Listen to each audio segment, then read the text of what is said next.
London, 1819. The morning of her wedding dawned grey and misty, as though the heavens themselves mourned what was to come. Lady Evelyn Pemberton stood before the tall windows of her bedchamber in her family's townhouse, watching the fog roll through the streets of Mayfair. Behind her, 3 maids fussed with the ivory silk of her wedding gown, adjusting the delicate lace that fell from her shoulders like morning dew on spider webs. The dress was exquisite, commissioned from the finest modiste in London, with seed pearls sewn into patterns of roses along the bodice. It was everything a bride should wear, yet Evelyn felt nothing but a hollow emptiness in her chest. "You look beautiful, my lady," whispered Mary, her lady's maid, who had been with her since she was a child. There were tears in the older woman's eyes, though whether they were tears of joy or sorrow, Evelyn could not say. "Thank you, Mary," Evelyn replied softly, her fingers fidgeting with the sapphire bracelet her late mother had worn on her own wedding day. It was the something blue, a tradition Evelyn clung to, even as everything else about this day felt wrong, forced, arranged by hands that cared nothing for her happiness. Her father had been dead for 2 years now, lost to a fever that had swept through London like a silent plague. Her mother had followed him 6 months later, some said from a broken heart, others from the same illness that lingered in their household. At 19, Evelyn had found herself alone in the world, save for a modest inheritance and a title that attracted the wrong sort of attention. The fortune hunters had circled like wolves, and it had been her father's executor, Mr. Pemberton the solicitor, who had suggested the match with the Duke of Ashbourne. "He is a good man, your ladyship, Mr. Pemberton had assured her in his dusty office, his spectacles sliding down his thin nose as he reviewed the marriage contract. "Wealthy, titled, and in need of an heir. He will provide for you, protect you. In these uncertain times, it is the best match you could hope for." Evelyn had wanted to protest, to insist that she needed time to grieve, to find her own way in the world. But she was a woman alone, and the wolves were growing bolder. Just the previous week, Lord Hartley, a man 3 times her age with a reputation for cruelty to his servants, had cornered her at a musicale and proposed in terms that were more threat than offer. She had fled to the retiring room, her heart pounding with fear. So she had agreed to meet the Duke of Ashbourne. Their first encounter had been in the drawing-room of her townhouse, with Mr. Pemberton present as chaperone. Edward Thornton had entered the room with the bearing of a man accustomed to command. He was tall, perhaps 6 feet, with broad shoulders that filled his expertly tailored coat. His hair was dark, almost black, with a slight curl that suggested he had not long ago come in from riding, but it was his eyes that had captured Evelyn's attention. Grey as a winter storm, sharp and intelligent, yet holding something else beneath the surface, pain perhaps, or loneliness. "Lady Pemberton," he had said, bowing with perfect formality. His voice was deep, cultured, the accent of someone educated at the finest schools. "It is a pleasure to make your acquaintance." "Your Grace," Evelyn had replied, curtsying as she had been taught since childhood. "The pleasure is mine." They had sat awkwardly at first, while Mr. Pemberton laid out the terms of the proposed union. The Duke needed an heir, his family line stretching back centuries and requiring continuation. Evelyn needed protection and security. It was, as Mr. Pemberton repeatedly emphasized, an ideal arrangement for both parties. Throughout the discussion, Evelyn had watched the Duke's face, trying to read the man behind the mask of aristocratic composure. He spoke little, asking occasional questions about her education, her interests, her health. When he learned she played the pianoforte and enjoyed reading, something flickered in those grey eyes, but it was gone before she could identify it. "I must be frank, Lady Pemberton," the Duke had said as the meeting drew to a close. "I am not a romantic man. I do not believe in love matches or passionate declarations. What I offer is respect, security, and a position in society that will protect you from those who would take advantage of your situation. In return, I ask only that you provide me with an heir and manage my household with the dignity befitting your station. Is this acceptable to you?" Evelyn had felt her heart sink even further, but she had lifted her chin and met his gaze directly. "It is, Your Grace. I have no illusions about the nature of this union. I ask only that you treat me with basic kindness and allow me some small freedoms in managing my own days." "That seems reasonable," the Duke had replied, and for the first time, the corner of his mouth had lifted in what might have been the ghost of a smile. "I believe we understand each other, Lady Pemberton." The engagement had been announced the following week, and London society had erupted with gossip and speculation. The Duke of Ashbourne, who had shown no interest in marriage for years, despite being 30 years of age and the target of every matchmaking mummer in England, was finally taking a bride. And not just any bride, but the orphaned Lady Pemberton, a beauty with impeccable lineage but little fortune. The ton whispered behind their fans. Was it a love match after all? Had the austere Duke finally fallen prey to a pretty face? But those who watched the couple at social events saw no evidence of romance.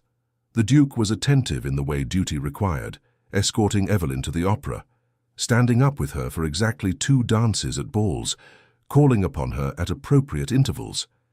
But there was no warmth in his manner, no tender glances or whispered endearments.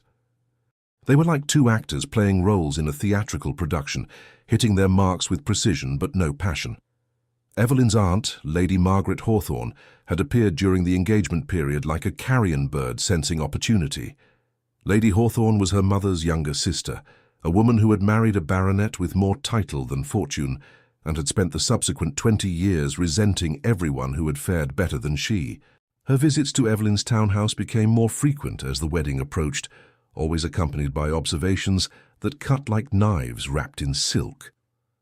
"Such a grand match for you, my dear," she would say, examining Evelyn's trousseau with eyes that glittered with envy. "Your dear mother would be so proud.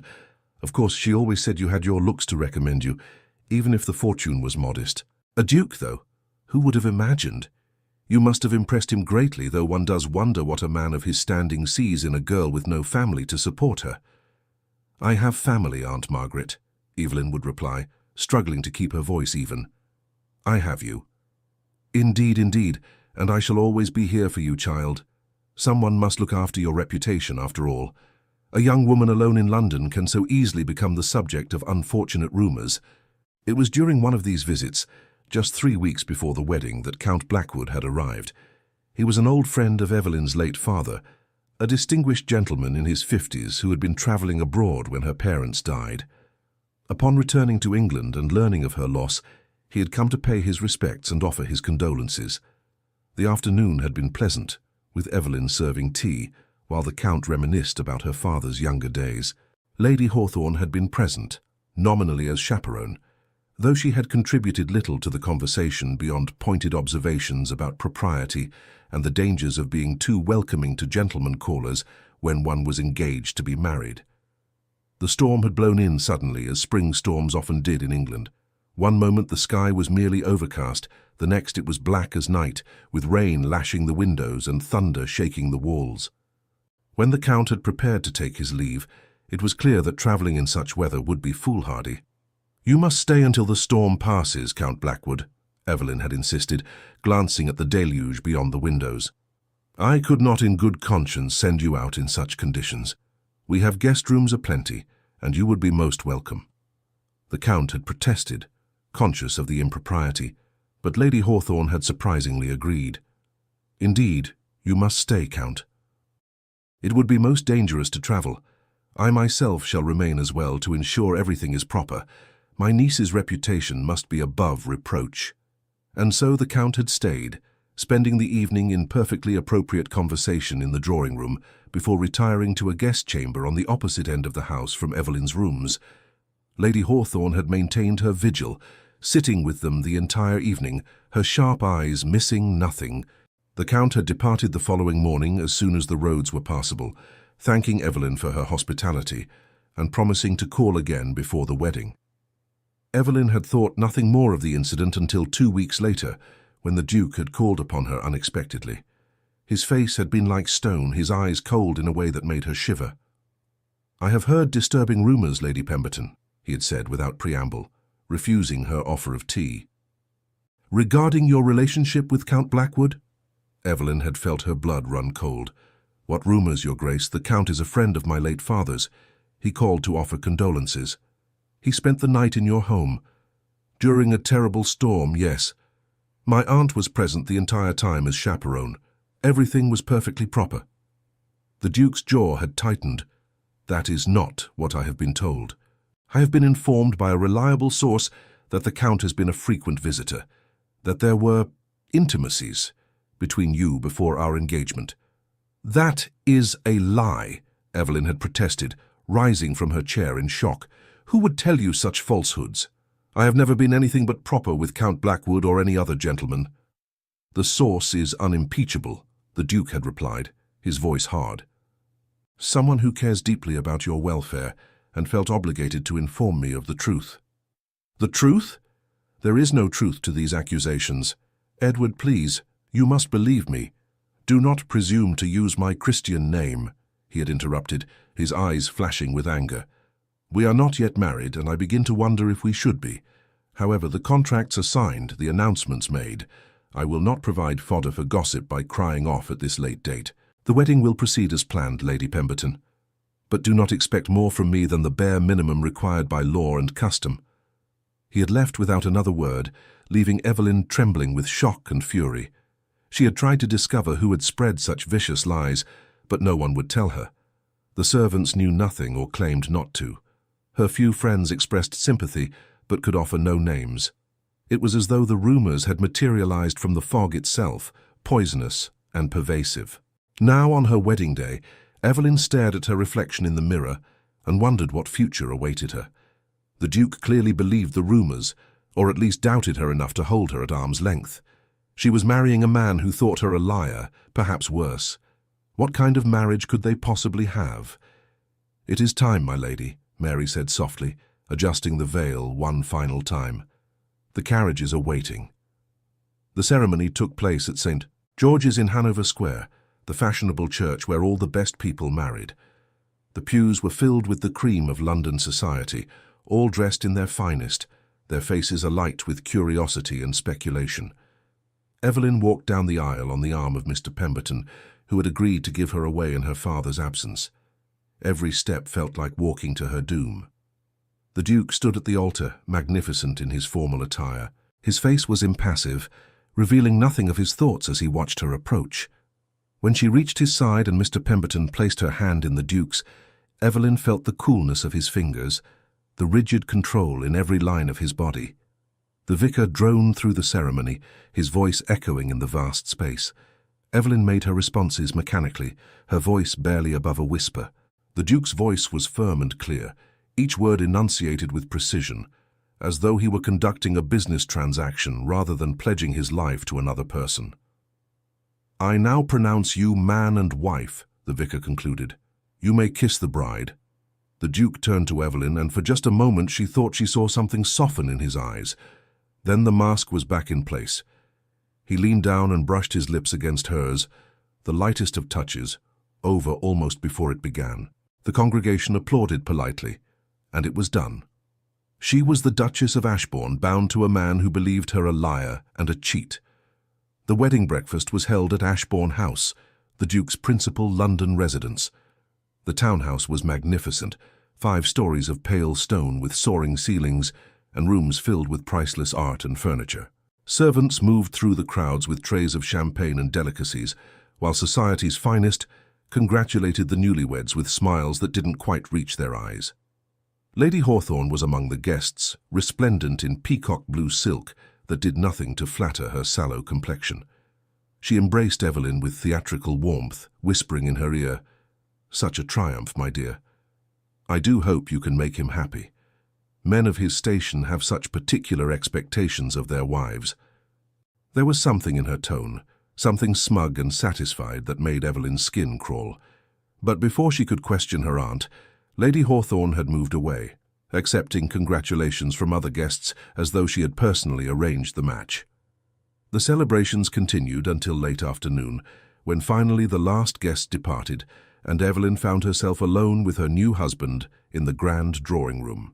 The Duke stood by the window, his back to her, hands clasped behind him in a military posture. "The servants will show you to your chambers," he said without turning. "You will find everything arranged for your comfort. Dinner will be served at 8. We dress formally." "Edward," Evelyn said, then corrected herself at his sharp glance. "Your Grace." Can we not talk about what has passed between us? If you would only listen to my side—" "There is nothing to discuss," he interrupted, finally turning to face her. His expression was carved from ice. "You are now my wife, and I will treat you with the respect due your position. But do not ask for my confidence or affection. Those are not part of our bargain. But the rumors, they are false. If you would only allow me to explain—" "Enough." His voice cracked like a whip. "I have made my position clear. Now, if you will excuse me, I have business to attend to." He strode from the room, leaving Evelyn standing alone among the debris of the wedding breakfast. Half-empty champagne glasses, wilted flowers, crumpled napkins. It seemed an apt metaphor for her marriage. Mrs. Henderson, the housekeeper, appeared as if summoned by magic. She was a woman in her 60s with kind eyes and a no-nonsense manner. "If you will follow me, Your Grace, I will show you to your apartments." The Duchess's chambers were on the second floor, a suite of rooms decorated in soft greens and creams.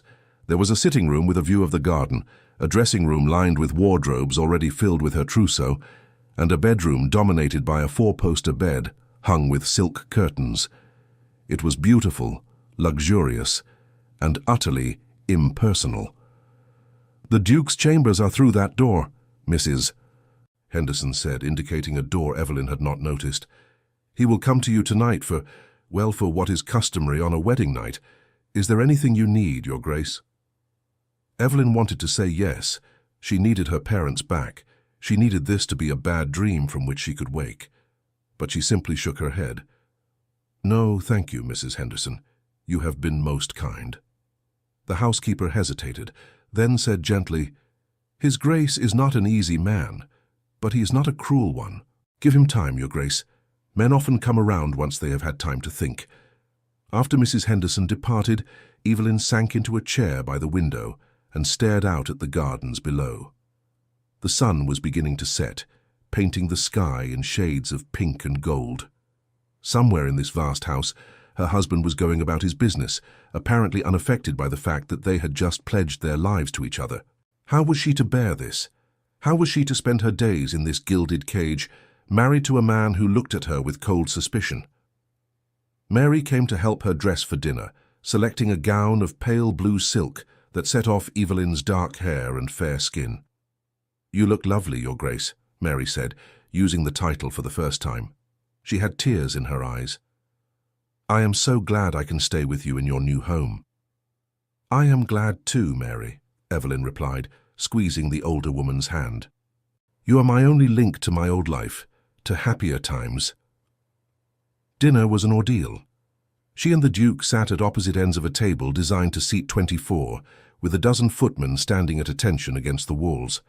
They ate course after course of expertly prepared food that tasted like ash in Evelyn's mouth. The Duke spoke only to comment on estate business or to ask perfunctory questions about her comfort. His politeness was more cutting than rudeness would have been. After dinner, they retired to the drawing room where coffee was served. The Duke positioned himself behind his newspaper, while Evelyn attempted to read a book, though the words swam before her eyes. The clock on the mantel ticked loudly, marking each agonizing minute. When it struck 10, the Duke folded his paper and stood. "It is time to retire," he announced. "I will join you shortly." Evelyn's heart hammered as she made her way to her chambers. Mary helped her into a nightgown of fine white lawn, embroidered with flowers and edged with lace. It had been part of her trousseau, selected by a modiste, who had winked and said it would drive any husband mad with desire. But Evelyn doubted anything could penetrate the Duke's armor of ice. She was sitting at her dressing table, brushing her hair, when the connecting door opened and Edward entered. He wore a burgundy dressing gown over his nightshirt, his dark hair slightly disheveled. In the candlelight he looked younger, more vulnerable, but his expression remained guarded. "I will endeavor to be quick," he said, his voice flat. "I have no wish to distress you." He approached the bed with all the enthusiasm of a man facing execution. Evelyn stood, her hands trembling slightly, and allowed him to guide her to the bed. What followed was perfunctory, almost clinical. He performed what he clearly saw as his duty with mechanical efficiency, showing neither passion nor tenderness. When it was over, he withdrew immediately, not meeting her eyes. "Good night, madam," he said formally, already moving toward the connecting door. "Edward, wait," Evelyn called out, pulling the sheet up to cover herself. "Must it be like this between us? Can we not at least try to—" "This is how it will be," he interrupted, pausing at the door. "Do not hope for more. I'm not a man who gives his heart, and even if I were, I would not give it to someone I cannot trust." He left, the door closing with a soft click that seemed to echo with finality. Evelyn lay in the darkness, tears streaming down her face, mourning not just for what she had lost, but for what she had never had and likely never would. The following days settled into a routine that was as predictable as it was painful. The Duke took breakfast with her in the morning room, reading his correspondence while she picked at toast and tried not to watch him. They would discuss the day's plans. There were calls to be made, invitations to be answered, the business of society to be conducted. He was scrupulously polite, treating her with the courtesy he might show any well-bred lady, but there was no warmth, no hint that she was anything more to him than an obligation to be managed. During the days, Evelyn explored her new home, familiarizing herself with the countless rooms and corridors of Ashbourne House. The library became her favorite refuge, 3 stories of books from floor to ceiling, with rolling ladders to reach the highest shelves. She found solace among the volumes of poetry and history, losing herself in other worlds, other times. It was in the library that she encountered the Duke unexpectedly one afternoon. She had thought him out on business, but there he was, seated in a leather chair by the window, a book of poetry open in his hands. He looked up as she entered, surprise flickering across his face before the mask descended once more. "I apologize," Evelyn said, already backing toward the door. "I did not know you were here. I will leave you in peace." "There is no need," Edward said, closing the book. "This is your home now. You have every right to be here." Evelyn hesitated, then moved toward the shelves, selecting a volume at random. She was acutely aware of his presence, of the way he watched her with those storm-grey eyes. The silence stretched between them, not quite comfortable, but not hostile either. "What are you reading?" she asked finally, unable to bear the quiet any longer. He glanced at the book in his hands. "Wordsworth. Do you know his work?" "Some of it. I prefer Coleridge myself." Something sparked in his eyes, interest perhaps or surprise. "The Rime of the Ancient Mariner?" "And Kubla Khan. There is something haunting about his imagery, the way he captures both beauty and darkness." For a moment they simply looked at each other, and Evelyn thought she saw a crack in his armor. Then he stood abruptly, tucking the book under his arm. "I have business to attend to," he said, already moving toward the door. "Enjoy your reading, madam." And just like that, the moment was gone. The evenings were perhaps the worst. They dined together, attended the opera or balls as required by their position, and then retired to their separate chambers. Every few nights, Edward would come to her bed, performing his duty with the same mechanical efficiency as the first time. Evelyn tried not to flinch from his touch, tried to find some spark of connection in these intimate moments, but there was nothing. It was as though he had erected a wall around himself, and she was battering against it in vain. 2 weeks into their marriage, everything changed. It was over breakfast that Edward made his announcement. He set down his coffee cup with careful precision and said, "I must travel to the northern estates. There are matters requiring my attention." Evelyn looked up from her untouched eggs. "How long will you be away?" "A few weeks, perhaps longer. The steward reports difficulties with the tenants that cannot be resolved through correspondence." "I see." She tried to keep her voice steady. "When do you depart?" "This afternoon. I have already given instructions to the staff regarding your needs in my absence. Mrs. Henderson will attend to anything you require." "Might I accompany you?" The words were out before Evelyn could stop them.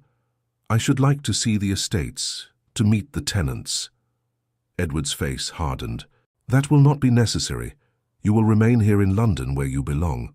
"But surely as your wife I should—" "You are my wife in name only," he said coldly, rising from the table. "Do not presume to overstep your position." The words struck like a physical blow. Evelyn sat frozen as he strode from the room, the breakfast dishes rattling on the table from the force with which he had pushed back his chair. She did not see him again before he left. From her window she watched his carriage roll away down the street, taking with it any small hope she had harbored that their marriage might improve. The house seemed even larger and emptier with him gone, though she told herself it should feel freer. The first few days passed slowly. Evelyn occupied herself with household matters, meeting with Mrs. Henderson to discuss menus and supplies. She paid calls on a few ladies she had known before her marriage, though the visits were awkward, full of carefully worded questions about her new life and thinly veiled curiosity about the Duke's absence so soon after the wedding. She wrote to Edward, careful letters inquiring about his journey and the estates. She sent them through the household steward, Mr. Parsons, who assured her they would be forwarded to His Grace immediately. No reply came. After a week, she wrote again. Still nothing. After 2 weeks, Evelyn began to understand that Edward did not intend to respond. The realization was crushing. She had known their marriage was cold, but this complete silence was a deeper rejection than she had imagined possible. It was as though he had erased her from his life entirely. It was Mrs. Henderson who finally enlightened her to the truth, finding Evelyn alone in the morning room, staring at yet another letter she had written but not yet sent. "Your Grace," the housekeeper said gently, closing the door behind her. "Forgive me for speaking plainly, but I cannot bear to see you suffering like this." Evelyn looked up, surprised by the woman's familiar tone. "I am not suffering, Mrs. Henderson. I am merely adjusting to my new circumstances." "Your Grace, the Duke is not at the northern estates." The words hung in the air between them. Evelyn felt her stomach drop. "What do you mean?" "He is here in London, Your Grace. At Thornton House, his other residence in Bloomsbury. He never left the city." The room seemed to tilt around her. "But he told me he had to attend to estate business." Mrs. Henderson's face was full of pity. "I know what he told you, Your Grace, but Mr. Parsons heard from the staff at Thornton House. His Grace has been in residence there since the day he departed from here. I am so sorry to be the bearer of such news." Evelyn stood on shaking legs, moving to the window as though she could see across London to where her husband was living his life without her. "Why would he lie? Why would he abandon me like this?" "I do not know, Your Grace, but there has been talk among the staff, gossip from other households. It seems there were rumors before your marriage, suggestions that you had been intimate with another gentleman." "Count Blackwood," Evelyn whispered, understanding dawning like a terrible sunrise. "My aunt. She must have been the one who told him." "I cannot say for certain, Your Grace, but Lady Hawthorne has been seen in society, speaking to anyone who will listen about your supposed indiscretion. She claims she tried to warn the Duke before the wedding, but that he was too honorable to break the engagement." Evelyn felt fury ignite in her chest, burning away the pain and confusion. Her aunt. The woman who had claimed to care for her, to want to protect her reputation. All the while she had been poisoning Edward against her, spreading lies that would destroy any chance they had at happiness. "The letters I have written," Evelyn said, her voice trembling. "Have they been delivered to Thornton House?" "Yes, Your Grace, every one of them." So he had received her letters and chosen not to respond. The rejection was complete. "Thank you for telling me the truth, Mrs. Henderson," Evelyn managed. "I appreciate your honesty even though it pains me to hear it." The housekeeper hesitated at the door. "If I may say so, Your Grace, His Grace is making a terrible mistake.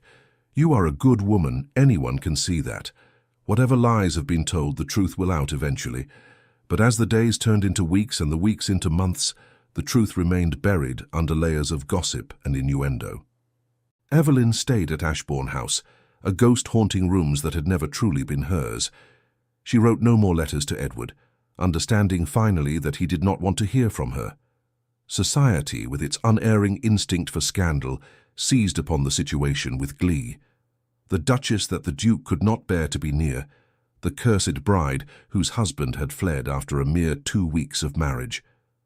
The whispers followed Evelyn wherever she went. At the modistes, she heard 2 ladies speaking behind a curtain. "They say he discovered she had been with another man. Imagine coming to the marriage bed already soiled." At the theatre, she felt the weight of hundreds of eyes upon her, saw the fans flutter as matrons leaned together to share the latest speculation. She held her head high, refusing to give them the satisfaction of seeing her break, but inside she was crumbling. Her aunt called frequently, each visit a fresh torment. Lady Hawthorne would sweep into the drawing room, all false sympathy and cutting observations. "My dear Evelyn, you look so pale. This situation must be wearing on you terribly. If only you had been more careful of your reputation before your marriage. I tried to warn you that such friendships with gentlemen could be misconstrued, but you would not listen." "You know very well that nothing improper occurred with Count Blackwood," Evelyn said coldly. "You were there the entire time." "Was I?" Lady Hawthorne's eyebrows rose in feigned surprise. "Memory is such a tricky thing. I recall stepping out at some point, going to my chambers. Who can say what might have transpired in my absence?" "You are lying. You were in the drawing room with us the whole evening." Her aunt smiled, a serpent's expression. "The Duke seems to believe my version of events. And really that is what matters, is it not? You made such a splendid match, Evelyn. It is unfortunate that you could not manage to keep your husband content enough to remain under the same roof." Evelyn had ordered her from the house after that, her voice shaking with rage. But the damage was done. Her aunt had systematically destroyed any chance Evelyn had at happiness, and she had done it with deliberate malice. Summer arrived, bringing heat and the smell of flowers from the gardens. Evelyn took to walking the grounds early in the morning before the sun grew too intense, finding brief respite in the beauty of nature. The roses bloomed in profusion, their scent almost overwhelming. She remembered how her mother had loved roses, had tended them with gentle hands. The memory brought tears that she quickly wiped away. She would not cry. She would not give them that satisfaction. But at night, alone in her vast bed, the tears came anyway. She mourned for the marriage that might have been, for the connection she had glimpsed in the library that day when they had spoken of poetry. Most of all, she mourned for the loneliness that stretched before her like an endless desert. She was 21 years old and her life was effectively over. Count Blackwood called one afternoon, his visit causing a stir among the servants. Evelyn received him in the drawing room, conscious of the need for propriety, even though her reputation was already in tatters. "Lady Evelyn, forgive me, Your Grace," the Count said, bowing low. He looked distressed, his usual composure rattled. "I have only just returned from the continent and learned of the rumors that have been circulating.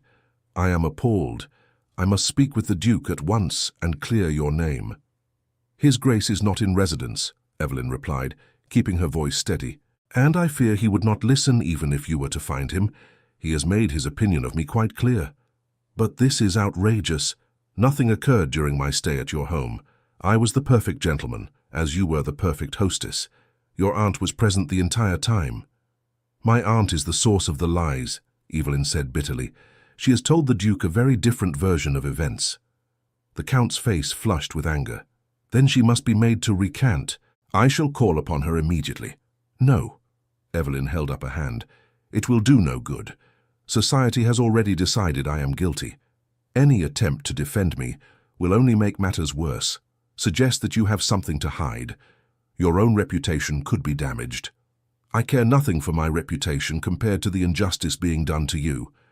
But I care about yours, Count Blackwood. You were my father's dear friend. I will not allow you to be dragged into this mess. Promise me you will say nothing, do nothing, let it be." Reluctantly, the Count had agreed, though not before pressing her hand and promising that if she ever needed anything, she had only to send word. After he left, Evelyn felt more alone than ever.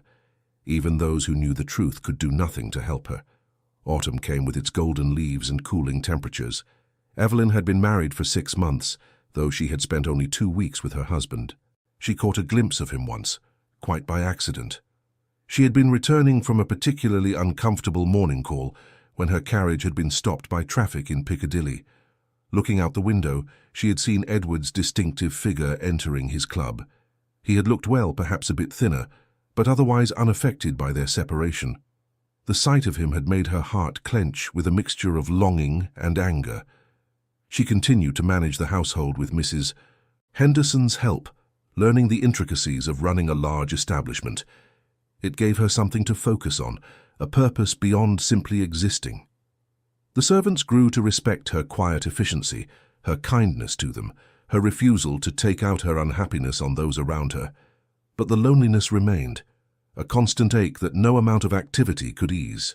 She was a wife, but not a wife, a duchess in name only, living in a magnificent house that felt more like a prison with each passing day. Winter descended upon London with unusual ferocity. Snow blanketed the streets, and ice formed on the windows of Ashbourne House. Evelyn watched the world turn white from her window, feeling as though the cold had seeped into her very bones. Christmas approached, that season of joy and family, and she had neither. The servants decorated the house dutifully, hanging greenery and lighting candles, but the festivities felt hollow without anyone to share them with. On Christmas Eve, Evelyn sat alone in the drawing room, a small fire crackling in the grate. Mrs. Henderson had offered to keep her company, but Evelyn had sent her away wanting to be alone with her thoughts. She had a letter in her lap, one she had written to Edward weeks ago, but never sent. It was different from the others, less pleading, more honest. "I do not know if you will ever read this," she had written, "or if you even care what I have to say. But I need to write it nonetheless, if only to preserve my own sanity. I am innocent of the charges laid against me. I have never been unfaithful to you, not in thought or deed. Count Blackwood is nothing more than a friend of my late father, and the night he spent in my home was completely proper, with my aunt as witness the entire time. That she has chosen to lie about what she saw is a reflection of her character, not mine. I understand that you do not trust me, that perhaps you cannot. But I wanted you to know that somewhere in this vast, cold city, there is a woman who entered into marriage with you in good faith, who has tried to be a good wife, despite receiving nothing but coldness in return.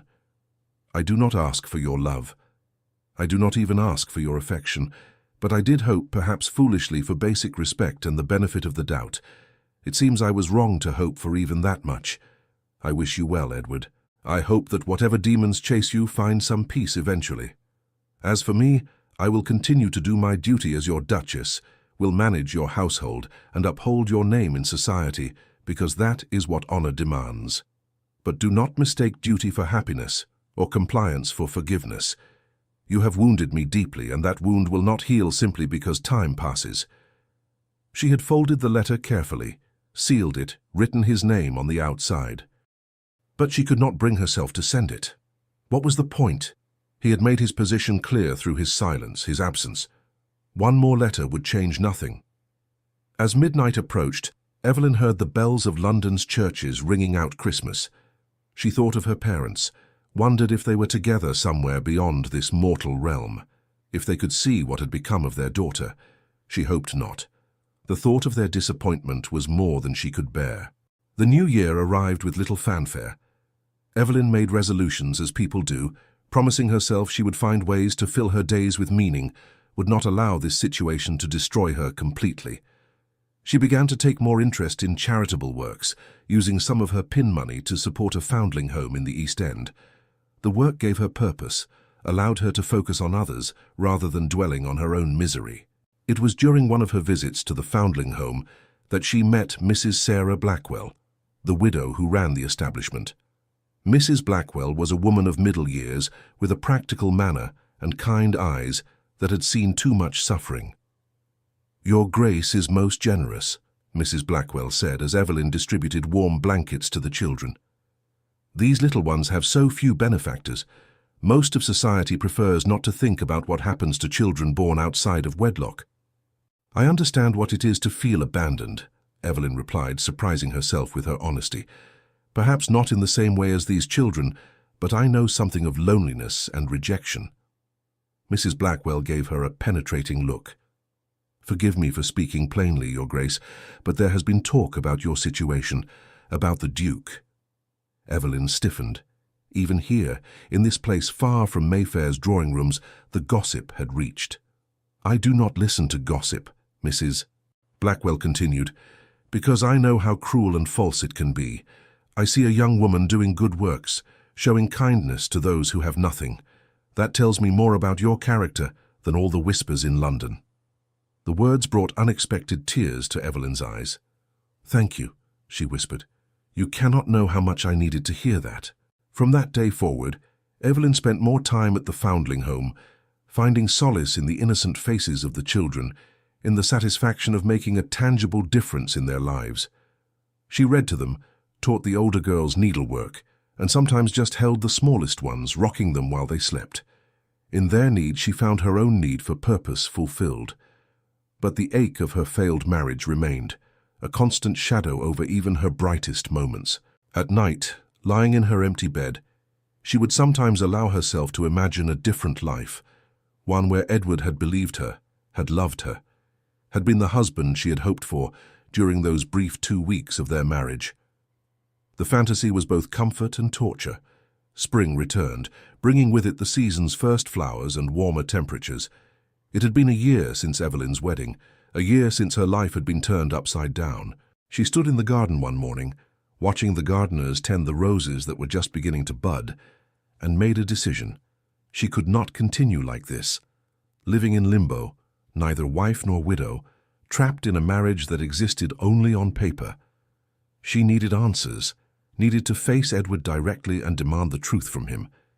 Even if he rejected her to her face, even if he confirmed that their marriage was truly over, it would be better than this endless uncertainty. "Mrs. Henderson," she called, finding the housekeeper in the linen room, "I need you to prepare a traveling case for me. I am going to Thornton House." The older woman's eyes widened. "Your Grace, are you certain that is wise? Perhaps you should write to His Grace first. Request an audience." "I have written to him countless times with no response. No, I must do this in person. I must look him in the eye and hear from his own lips why he has treated me this way. Let me at least send word ahead.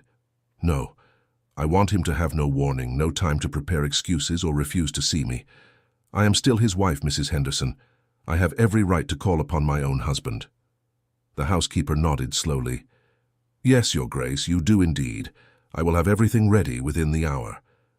As Evelyn waited for the preparations to be completed, she felt a mixture of terror and determination. She had been passive for too long, had accepted her exile without truly fighting back. But that was over now. Whatever the outcome of this confrontation, at least she would know where she stood. At least she would have tried. She dressed carefully for the visit, choosing a gown of deep emerald that brought out the green in her hazel eyes. Mary arranged her hair in an elegant style, and Evelyn pinned on a bonnet trimmed with matching ribbon. She looked every inch the Duchess of Ashbourne, and that was precisely the image she needed to project. The carriage ride across London felt interminable.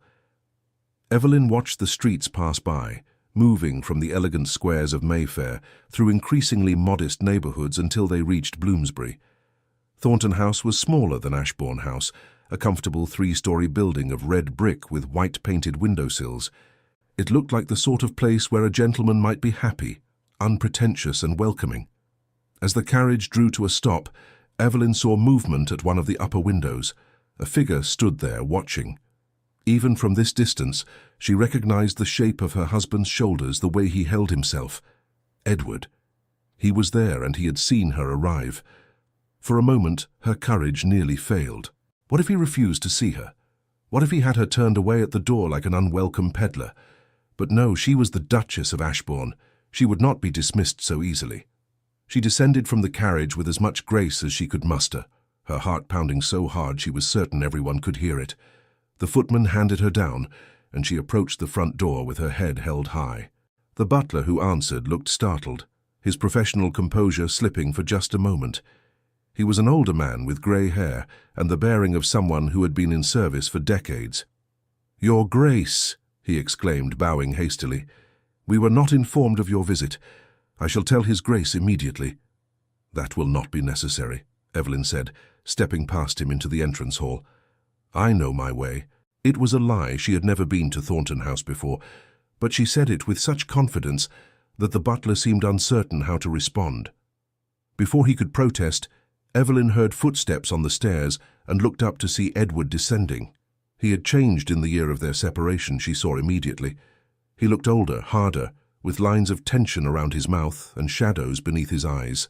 His hair was longer than he usually wore it, curling over his collar in a way that would have looked raffish on another man, but only made him appear weary.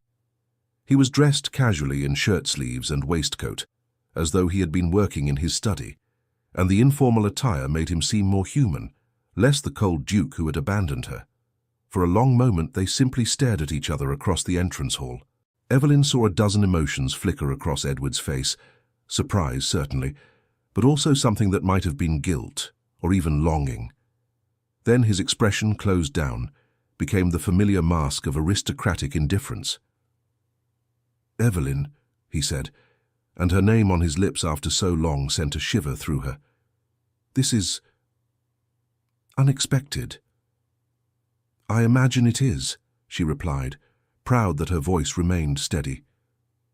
"We need to talk, Edward. Or should I say, Your Grace?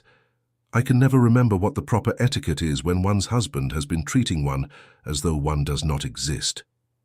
A flash of something, pain, anger, crossed his face. "Perhaps we should speak in private, the study." He gestured toward a door off the entrance hall, and Evelyn preceded him into the room. It was a comfortable space, lined with books and smelling of leather and pipe tobacco. A fire burned in the grate despite the mild spring weather, and papers were scattered across the desk as though Edward had been in the middle of working when she arrived. Edward closed the door behind them and moved to stand behind his desk, putting furniture between them as he had done so often during their brief time together. The gesture was not lost on Evelyn. He was protecting himself, keeping her at a distance. "You should not have come," he said, his voice flat. "You gave me no choice. You have ignored my letters, refused to acknowledge my existence for an entire year. What did you expect me to do, simply accept being cast aside without explanation? I thought I had made my position clear. You made nothing clear." Evelyn's control began to slip, and she let the anger and hurt pour out. "You heard rumors. You believed them without even giving me a chance to defend myself, and then you abandoned me. Do you have any idea what this year has been like for me? To be the subject of every gossip in London, to be pitied and whispered about, to be completely alone." Edward's jaw tightened. "You were not alone. You had the house, the servants, everything you could possibly need, everything except my husband, everything except basic human dignity and respect." She moved closer to the desk, her hands clenched at her sides. "You owe me an explanation, Edward. You owe me at least that much." He turned away, running a hand through his hair in a gesture of frustration. When he spoke again, his voice was lower, rougher. "What explanation do you want? You know why I left. You know what I was told about you and Count Blackwood. And you believed it without question, without even asking me for the truth. Multiple people confirmed." "Multiple people?" Evelyn laughed bitterly. "Or one person, repeated by multiple gossips. Tell me, Edward, who first told you about this supposed affair? Who planted that poison in your mind?" He hesitated, and she saw the answer in his face before he spoke. "Your aunt. Lady Hawthorne came to me 2 days before our wedding. She was weeping, said it broke her heart to tell me, but that she felt obligated to warn me. She said she had seen you and Count Blackwood in compromising circumstances. And you believed her. She had no reason to lie." "No reason?" Evelyn's voice rose. "She had every reason. She was jealous of me, Edward. Jealous of my marriage to you. Jealous of the life I was going to have. She wanted to destroy me, and you handed her the perfect weapon." "She showed me letters," Edward said quietly. "Letters that appeared to be from Count Blackwood to you, full of intimate details, references to your time together." "Which could easily have been forged," Evelyn interrupted. "Did you ever think of that? Did it occur to you that a woman as vindictive as my aunt might go to such lengths?" Edward turned to face her fully, and she saw uncertainty in his eyes for the first time. The letters seemed genuine. The handwriting could have been copied, could have been written by someone paid to imitate his hand. "Edward, I am telling you that nothing happened between Count Blackwood and me. Nothing. He sought shelter during a storm, stayed in a guest room on the opposite end of the house from my chambers, and departed the next morning. My aunt was present the entire time. There were no stolen moments, no secret rendezvous, no affair. It is all lies." The silence that followed was heavy with tension. Edward's hands gripped the edge of his desk so tightly his knuckles turned white. Evelyn could see the war playing out across his face, the desire to believe her fighting against the walls he had built to protect himself. "Even if what you say is true," he said finally, his voice strained, "even if your aunt did lie, how can I trust you? How can I know for certain?" "You could start by asking Count Blackwood himself," Evelyn challenged. "Bring him here. Question him directly. Surely his word carries some weight with you. Count Blackwood would naturally defend you. Or he could tell the truth," Evelyn was shouting now, past caring about propriety or composure. "But you do not want the truth, do you, Edward? You want to believe the worst of me because that is easier than taking a risk, easier than allowing yourself to care about someone who might hurt you." "You do not know what you are talking about," Edward said, but there was no force behind the words. "Do I not?" Evelyn moved around the desk, closing the distance between them. She was close enough now to see the pulse beating in his throat, to smell the scent of his cologne mixed with smoke from the fire. "I think I understand you better than you want to admit. You are afraid, Edward. Afraid to trust, afraid to love, afraid to be vulnerable. So when my aunt gave you an excuse to push me away, you seized it eagerly. It did not matter whether it was true or not. It gave you permission to keep your heart safe." Edward's eyes blazed with sudden emotion. "You think I wanted this? You think I enjoyed casting you aside?" "I do not know what you wanted. You never gave me the chance to find out. I wanted—" He broke off, turning away sharply. "It does not matter what I wanted. It matters to me," Evelyn said more quietly. "Tell me, Edward. Tell me the truth for once." For a long moment, he said nothing. Then slowly he began to speak, his voice so low she had to strain to hear him. "My father betrayed my mother. For years everyone in society knew he had a mistress, that he kept her in a house in Chelsea and visited her regularly. Everyone knew except my mother, or perhaps she knew but pretended not to. She loved him, you see, loved him with her whole heart. And when she finally learned the truth, when someone was cruel enough to tell her about the other woman, about the children my father had with her, it destroyed her." Evelyn stood very still, listening. "She withered away like a flower deprived of sun," Edward continued. "Stopped eating, stopped leaving her rooms. The doctors could find nothing physically wrong with her, but she died nonetheless. Of a broken heart, they said. And my father, he attended her funeral, played the grieving widower and went right back to his mistress the following week." "Edward," Evelyn whispered, beginning to understand, "I was 15 when she died, old enough to understand what had happened, what he had done to her. I swore I would never be like him, would never give someone that power over me. I swore I would never love someone who could destroy me the way my mother was destroyed. So when you heard the rumors about me, I wanted to believe them," Edward finished, finally turning to face her.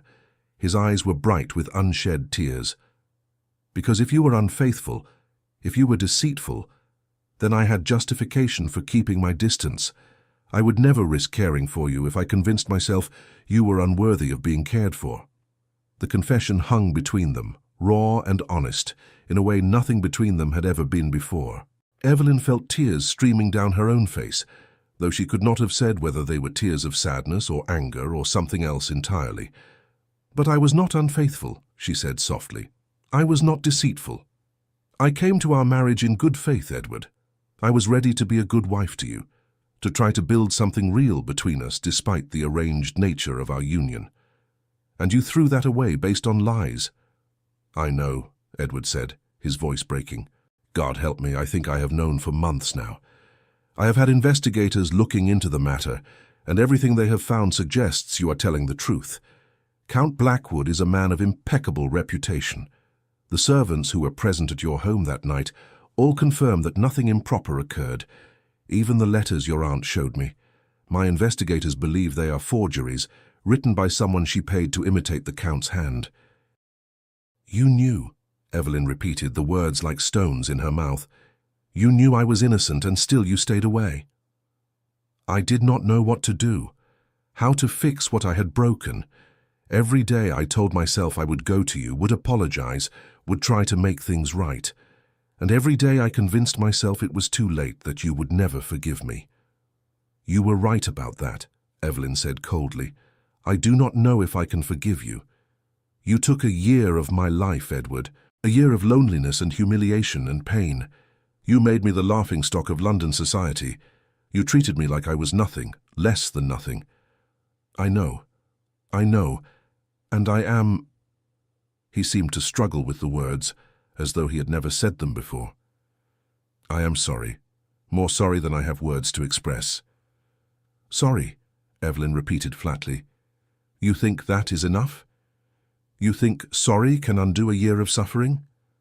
"No, of course not. I do not expect your forgiveness. I do not deserve it. I will arrange for an annulment if you wish it. You should not be bound to a man who has treated you so abominably." The offer should have filled Evelyn with relief, freedom from this mockery of a marriage, the chance to start over, perhaps find someone who would actually care for her. But instead she felt a strange emptiness. "Is that what you want?" she asked. "To be free of me." Edward looked at her for a long moment, and in his eyes she saw a truth he had been hiding, perhaps even from himself. "No," he said hoarsely. "No, that is not what I want at all. But it does not matter what I want. I have forfeited any right to ask anything of you." "Then what do you want, Edward? Say it plainly." He moved closer to her, close enough that she could feel the heat from his body. "I want another chance. I want to start over, to do things properly this time. I want—" He swallowed hard. "I want to be the husband you deserved from the beginning. But I know I do not deserve that chance. I know I have hurt you too deeply." Evelyn stared up at him, seeing the vulnerability in his face, the genuine remorse. Part of her wanted to rage at him, to make him suffer as she had suffered. But another part, a part she had tried to suppress during the long months of separation, remembered those brief moments of connection they had shared. The conversation about poetry in the library, the way his eyes had softened, just for an instant, during their wedding ceremony. "I will not lie and say I forgive you," she said slowly. "I do not. Not yet. Perhaps not ever. But I am willing to hear what you have to say. I am willing to listen to your side of things." Hope flickered across Edward's face, fragile and uncertain. "That is more than I deserve." "Yes, it is. Now, you said you were having me investigated. I want to know everything. I want to see every report, every piece of evidence. And I want you to send for Count Blackwood and my aunt. I want this resolved completely with witnesses so there can be no more doubt." "I will send for them immediately," Edward agreed. "Though I warn you, your aunt will not come willingly. Then have her dragged here if necessary. I am done being the victim in this farce, Edward. If we are to have any chance at all, I need complete vindication. I need everyone who spread those lies to recant them publicly. It will be done." They stood facing each other in the study, two people who had been strangers thrown together by duty, then torn apart by lies and fear. The road ahead would not be easy.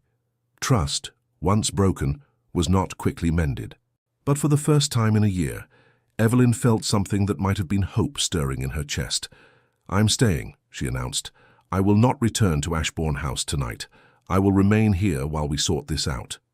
Edward's eyes widened. "Evelyn, that would be highly improper." "We are married," she interrupted. "It is perfectly proper for me to stay in my husband's residence, unless you intend to turn me away."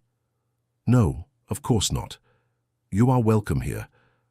I just thought, after everything, I'm tired of being separated from my own husband," Evelyn said firmly. "Now, are you going to send those messages? Or shall I do it myself?"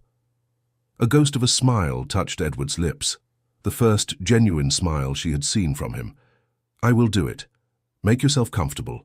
Mrs. Morris, the housekeeper here, will show you to a room."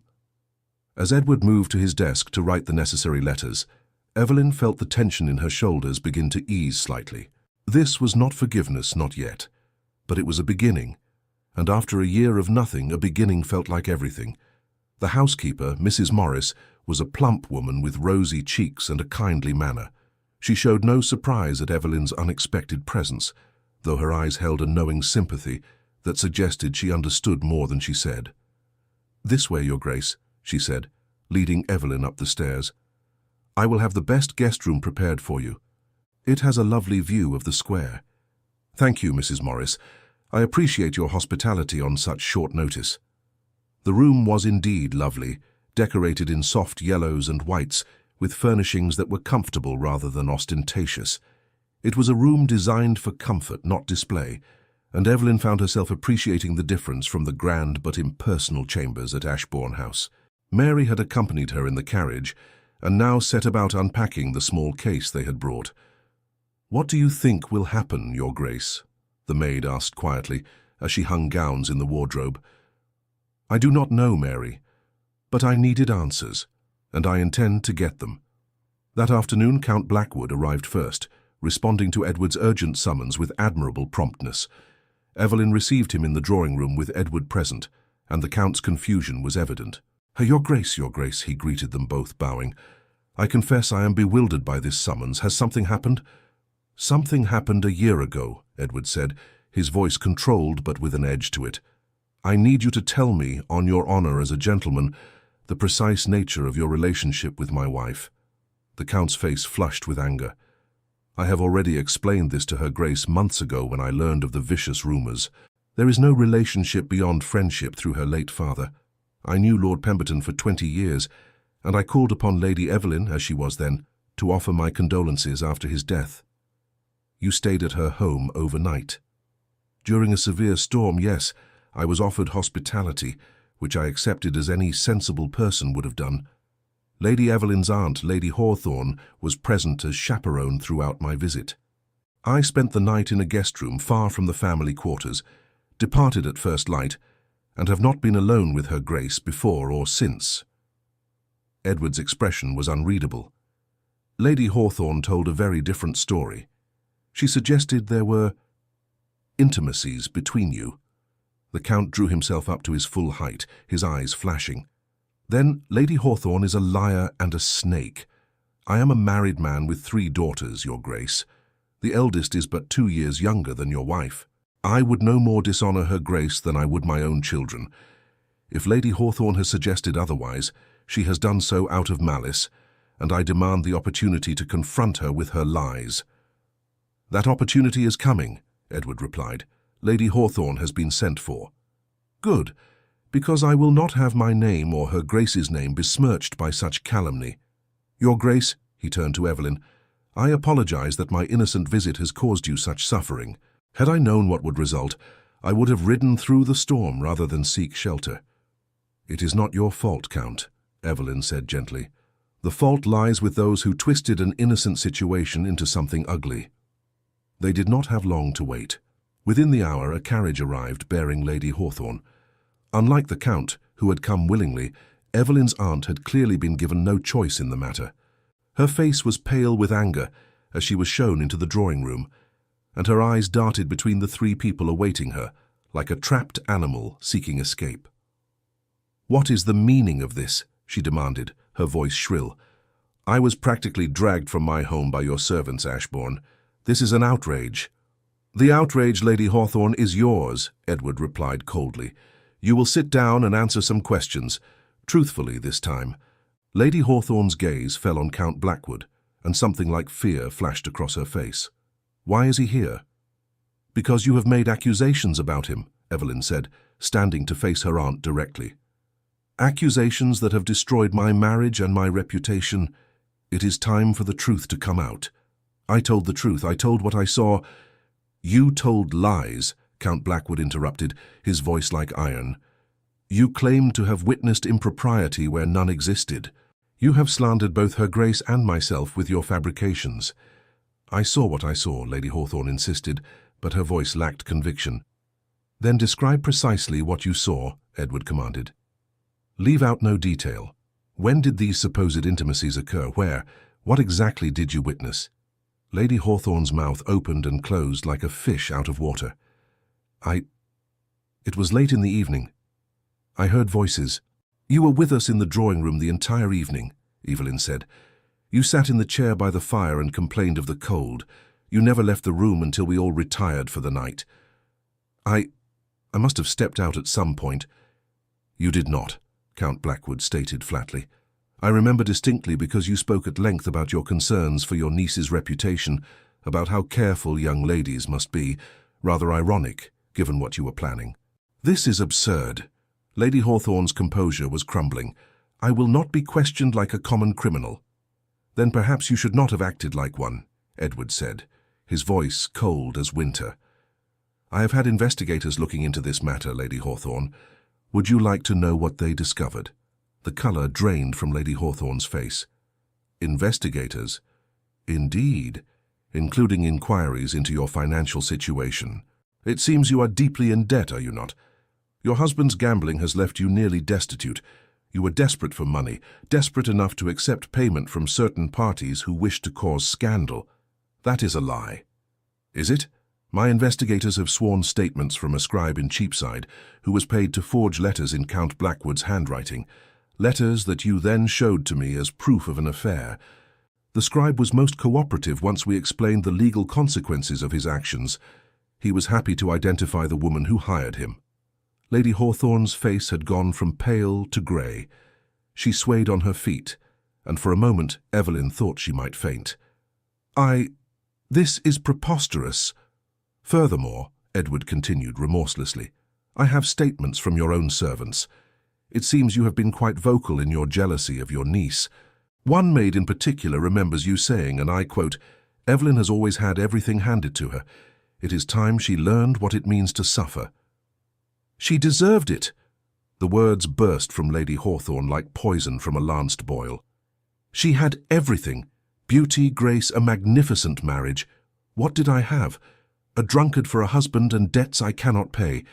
Why should she have such happiness when I have known nothing but misery? The admission hung in the air, ugly and raw. Evelyn felt a wave of emotion wash over her. Anger, yes, but also a strange pity for this bitter woman who had allowed envy to consume her completely. So you destroyed my life out of jealousy, Evelyn said quietly. You ruined my marriage, made me a laughingstock, subjected me to a year of isolation and pain, because you were envious. Lady Hawthorne's eyes glittered with tears and malice. You do not understand. You have never understood.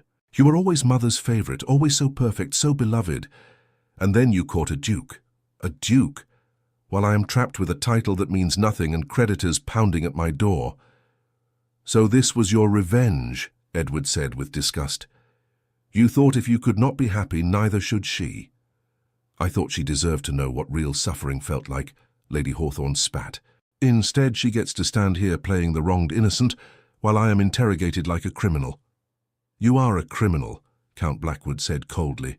Slander, forgery, defamation of character. Any one of those offences could see you in court, possibly in prison. The threat had its desired effect. Lady Hawthorne seemed to collapse in on herself, sinking into a chair and covering her face with her hands. Please, she whispered, please do not do this. I will do anything. I will tell everyone the truth, will recant everything I said. Just please do not send me to prison. Edward looked at Evelyn, his expression asking for her decision. This was her aunt, her mother's sister. Despite everything, the connection of blood remained. But so did the memory of a year of torment. You will do more than recant, Evelyn said, her voice hard. You will write a detailed confession of everything you have done. The lies you told, the letters you forged, the rumors you spread. You will sign it and have it witnessed. That document will be kept in the Duke's possession as insurance against any future malice on your part. Yes, yes, anything, Lady Hawthorne sobbed. Furthermore, you will leave London, permanently. I never want to see you again. You will live quietly in the country on whatever allowance your husband provides, and you will speak my name to no one. If I hear that you have been spreading gossip about me or anyone in my family, that confession will be made public and legal action will be taken. Do you understand? Yes, I understand. I will do as you say. Then get out of my sight, Evelyn said, surprised by the venom in her own voice. You disgust me. Lady Hawthorne fled the room, her sobs echoing in the hallway. Count Blackwood watched her go with an expression of profound distaste. I am glad that is settled, he said, turning to Evelyn and bowing deeply. Your Grace, you have my deepest admiration for the strength you have shown throughout this ordeal. And Your Grace, he nodded to Edward, I hope you will treat your wife with the respect and affection she deserves. She is a remarkable woman. After the Count departed, Evelyn and Edward found themselves alone in the drawing room once more. The confrontation had left them both drained, and for a long moment neither spoke. "I should have believed you from the beginning," Edward said finally. "I should have asked you for the truth instead of accepting lies from someone I barely knew." "Yes, you should have," Evelyn agreed. There was no point in softening the truth. "You wronged me terribly, Edward, and having your suspicions confirmed does not undo the damage." "I know. What can I do to make amends?" Evelyn considered the question. What did she want from him? An apology he had already given. Grand gestures, promises of love that might prove as false as her aunt's tears. "I want you to tell me about your mother," she said finally. "I want to understand why you were so quick to believe the worst of me. I want to know who you are, Edward. Not the Duke of Ashbourne, but the man behind the title." Edward looked surprised, but he nodded slowly. "Very well, but it is not a pleasant story." They moved to sit by the fire, and Edward began to speak. He told her of his childhood, of a mother who was beautiful and kind, but whose happiness depended entirely on his father's fickle attentions. He described watching her wither as his father's infidelities became more blatant, more public. He spoke of the day his mother finally learned the full extent of her husband's betrayal, that he had another family, children with his mistress who bore his features more strongly than Edward did himself. "She took to her bed after that," Edward said, staring into the flames. "Simply stopped living. The doctors could find nothing wrong physically, but she faded like a flower without water. I was 15, old enough to understand, but too young to help. I sat with her every day, held her hand, begged her to get better. But she did not want to get better. She wanted to die, and eventually she did." "And your father?" Evelyn asked gently. "He attended the funeral, accepted condolences, played the grieving widower with great skill. 3 days later he was back with his mistress. He never showed an ounce of remorse, never acknowledged that he had killed her as surely as if he had put a knife in her heart. He died 5 years later of apoplexy, leaving me everything. The title, the estates, and a legacy of distrust that has poisoned every relationship I have attempted since." "So when you heard the rumors about me?" "I saw history repeating itself. I saw myself in my father's position, being made a fool of by a beautiful woman, and I panicked. I told myself I was being strong, protecting myself from being hurt as my mother was hurt. But really, I was being a coward. I was choosing loneliness over the risk of love." The admission was stark, honest in a way Edward had never been before. Evelyn saw the vulnerability in his face, the pain he had carried for so long. And despite her anger, despite the hurt he had caused her, she felt her heart softening toward him. "Love is a risk," she said softly. "But so is living. We cannot protect ourselves from all pain, Edward. That is not strength. That is merely existence." "I am beginning to understand that." He turned to look at her, and in his grey eyes she saw something she had never seen before. Hope, fragile but real. "I know I have no right to ask this. I know you owe me nothing. But would you be willing to give me another chance? Not immediately, not until you are ready. But someday, perhaps, could you consider allowing me back into your life?" Evelyn studied his face, seeing the sincerity there, the genuine remorse. She thought of the years she had spent in exile, the loneliness and pain. She thought of the woman she had become through that suffering, stronger, more self-reliant, less willing to accept mistreatment. That woman would not give in easily, would demand more than pretty words and promises. "I will not lie and say I forgive you," she said carefully. "Forgiveness will take time if it comes at all, but I am willing to try to rebuild what was destroyed. We will start as acquaintances, perhaps become friends. Anything more than that will depend on whether you can prove yourself worthy of my trust." "That is more than I deserve," Edward said, and she could hear the emotion in his voice. "I will spend every day trying to earn that trust. I will show you, through my actions, not just words, that I can be the husband you deserve." "See that you do," Evelyn replied, "because I will not go through another year like the last one. If we cannot make this marriage work, if we cannot find some way to coexist peacefully, then I will seek an annulment or whatever other legal remedy is available. I will not remain in a union that brings me nothing but pain. I understand, and I agree. We will try, truly try to build something real between us, and if we fail, well, then at least we will have tried honestly. They talked long into the evening, a conversation more real and open than any they had shared during their brief time together as newlyweds. Edward told her more about his life, his responsibilities as Duke, the weight of expectations that had been placed on him since childhood. Evelyn spoke of her own life, her parents' deaths, the loneliness she had felt even before their arranged marriage. As the clock struck midnight, Evelyn rose to retire to her room. Edward stood as well, and for a moment they faced each other uncertainly. "Good night, Evelyn," Edward said softly. "Thank you for giving me this chance." "Good night, Edward. Do not waste it." The following days were strange, tentative. Evelyn remained at Thornton House and they fell into a new routine. Breakfast together with conversation that was halting at first, but gradually became more natural. Edward showed her his study, the estate books, explaining the business of managing the ducal properties. Evelyn found herself interested, despite herself, asking questions, offering observations. They walked in the square together, Edward offering his arm formally at first, then with more ease as the days passed. They talked about books, about music, about politics and philosophy. Evelyn discovered that beneath the cold exterior, Edward had always shown her was a man of considerable intelligence and, surprisingly, dry wit. When he forgot to guard himself, when he let his defenses down, he could be quite amusing. One afternoon, as they sat in the drawing-room reading, a companionable silence having fallen between them, Edward suddenly spoke. "I burned them, you know. The letters your aunt forged." Evelyn looked up from her book. "Did you?" "Yes. They were lies, and I did not want them to exist anymore, did not want any evidence of my foolishness to remain." He paused, then added, "But I kept your letters, the ones you sent to me during our separation.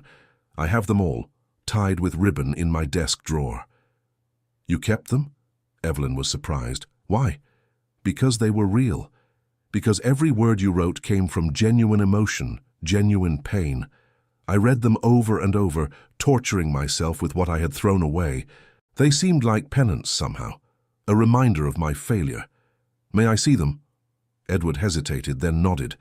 He retrieved a thick bundle of letters from his desk, handing them to Evelyn with something like shame in his expression. She untied the ribbon and began to read, seeing her own handwriting, her own desperate words. The letters chronicled her journey through pain and confusion to a kind of resigned acceptance. The early ones were pleading, begging him to respond, to explain. The middle ones grew more resigned, more formal. The later ones were almost clinical, reports on household matters with no personal content at all. It was like watching herself die on paper. "I should not have sent these," she said quietly. "They make me sound pathetic." "No," Edward said firmly. "They make you sound human. They make you sound like someone trying desperately to salvage something from a terrible situation. There is no shame in that." Evelyn noticed something else, notes in the margins written in Edward's hand, responses to questions she had asked, answers to pleas she had made. He had carried on a one-sided conversation with her through these letters, saying all the things he had been too proud or too afraid to say directly.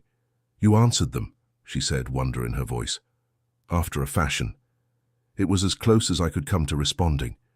Every time I considered actually writing to you, fear paralyzed me. What if you rejected me? What if you had stopped caring? It seemed safer to keep my responses private, to maintain my isolation. And now? Now I see what a fool I was. Safety is overrated, Evelyn. It is merely another word for loneliness." As weeks passed, something began to shift between them. The careful politeness evolved into genuine warmth. They laughed together, argued playfully about books and ideas, fell into rhythms of companionship that felt natural rather than forced. Edward proved his sincerity through consistent action. He began to pay her compliments, not the empty flattery of society, but genuine observations about her intelligence, her kindness, her strength. He sought her opinion on estate matters and listened carefully to her responses. He introduced her to his close friends, presenting her with pride as his duchess, and watched with approval as she charmed them with her wit and grace. For her part, Evelyn found herself looking forward to their time together. She caught herself watching for Edward's return when he went out on business, felt disappointed when meetings ran long and delayed their usual evening conversation. The physical awareness between them grew stronger too. A brush of hands when passing a book, the feeling of his arm beneath her fingers when they walked, the scent of his cologne when he leaned close to point out something in a text. All these small touches became charged with meaning. One evening, as they sat together in the drawing room after dinner, Edward set aside his newspaper and looked at her seriously. "Evelyn, I have been thinking. Would you object to returning to Ashbourne House, together this time? I thought we might make it truly our home, redecorate if you wish, make it a place that reflects both of us rather than just generations of Thorntons." Evelyn considered the proposal. Ashbourne House held painful memories, but it was also magnificent, with space and grandeur that Thornton House lacked, and the idea of transforming it, of putting her own mark on it, was appealing. "I would like that," she said, "but I have conditions. Name them. I want to say in all household matters, not just the trivial ones. I want to be a true partner in managing our home." "Agreed." "And I want to continue my charitable work with the Foundling Home. It has become important to me." "Of course. I would be honored to support such work." "And," Evelyn took a breath, "I want us to present ourselves to society as a united couple. I want the gossip about us to end, and the only way to do that is to show them that we are together, happy even." Edward smiled, a genuine expression that transformed his usually stern face. "I think that can be arranged, though I confess the idea of parading our relationship before the ton is somewhat daunting." "You will manage, Your Grace," Evelyn said, with a teasing tone she would never have dared use months ago. "After all, you have managed far more difficult challenges." They moved back to Ashbourne House the following week. True to his word, Edward gave Evelyn free rein to redecorate as she wished. Together they went through rooms that had not changed in decades, deciding what to keep and what to replace. It became a project they worked on together, debating color schemes and furniture placement, sometimes agreeing, sometimes compromising. The servants noticed the change immediately. The Duke and Duchess, who barely spoke a year ago, now consulted each other constantly, finished each other's sentences, shared private jokes. Mrs. Henderson told Mary, who told Evelyn, that the entire staff was delighted by the transformation. "They always hoped you and His Grace would find happiness together," Mary confided. "They felt so badly for you during that terrible year." Edward also kept his promise about society. They attended balls and soirees together, and he was attentive in ways that set tongues wagging for entirely different reasons than before. He danced with her multiple times at each event, something well beyond what etiquette required. He was seen whispering to her, making her laugh, looking at her with an expression that could only be described as tender. The gossips, always hungry for fresh material, quickly shifted their focus. The cursed bride became the cherished duchess. Stories circulated about how the Duke had fallen desperately in love with his wife and could not bear to be parted from her.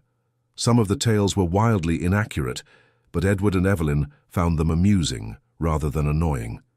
"Apparently," Edward told her one evening after a particularly gossip-filled ball, "I wrote you 300 love sonnets during our separation and have been reciting them to you nightly." Evelyn laughed. "Only 300? How unromantic of you." "I shall endeavor to do better. Perhaps I should aim for 400. "Make it 500 and I might consider forgiving you for last year," Evelyn teased, then stopped, realizing what she had said. I did not mean..." But Edward was smiling. "So you are considering forgiveness? That is progress." And it was. Slowly, painfully slowly sometimes, Evelyn found her anger softening. Edward's consistent kindness, his obvious remorse, his determination to be better, all of it was wearing down her resistance. She began to see him not as the cold duke who had abandoned her, but as a damaged man who had been trying desperately to protect himself from pain and had nearly destroyed both of them in the process. The change in her feelings manifested in small ways. She found herself touching his arm more often, seeking his company when he was away even briefly, feeling a warmth in her chest when he smiled at her. It was not the passionate love of novels and poetry, but something perhaps more real, a growing affection built on mutual respect and understanding. One night, nearly 3 months after their confrontation at Thornton House, Edward came to her door. They had been sleeping in separate chambers, maintaining propriety despite living together, but now he stood there in his dressing gown, looking uncertain. "I do not expect anything," he said quickly. "I know we are not. That is, I understand if you are not ready, but I hoped we might talk, just talk." Evelyn stepped aside, allowing him to enter. They sat together on the settee by the fire, and Edward took her hand gently. "I want you to know," he said, "that these past months have been the happiest of my life. Getting to know you, truly know you, has been a revelation. You are everything I did not know I wanted, intelligent, kind, strong, funny. I do not deserve you, but I am grateful beyond words that you have given me this chance." "Edward," Evelyn whispered, feeling tears prick her eyes, "let me finish. I have been thinking about what you said, about love being a risk. You were right. And I have been a coward for so long, afraid to take that risk. But I cannot be a coward anymore. I love you, Evelyn. I think I have loved you since I first saw you, though I was too damaged to recognize it. I love your courage and your compassion. I love the way you bite your lip when you are thinking. I love how you champion those foundling children with such fierce dedication. I love you, and I needed you to know that, even if you are not ready to hear it." The tears were flowing freely now. Evelyn looked at this man who had hurt her so badly, who had worked so hard to make amends, who was offering her his heart with shaking hands. "I do not know if I love you yet," she said honestly. "But I think I am beginning to.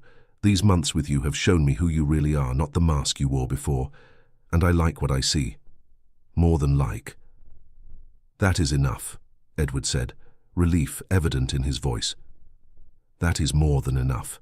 But I need you to understand something," Evelyn continued. "If we do this, if we truly try to make this marriage real, there can be no more secrets, no more walls. We must be honest with each other, even when it is difficult." "I agree. Complete honesty from now on." "Then stay tonight," Evelyn said softly. Not for duty. Just stay. Sleep beside me. Let us start again, properly this time." Edward's eyes widened, then softened with emotion. "Are you certain?" "I am certain." That night they lay together in Evelyn's bed, simply holding each other.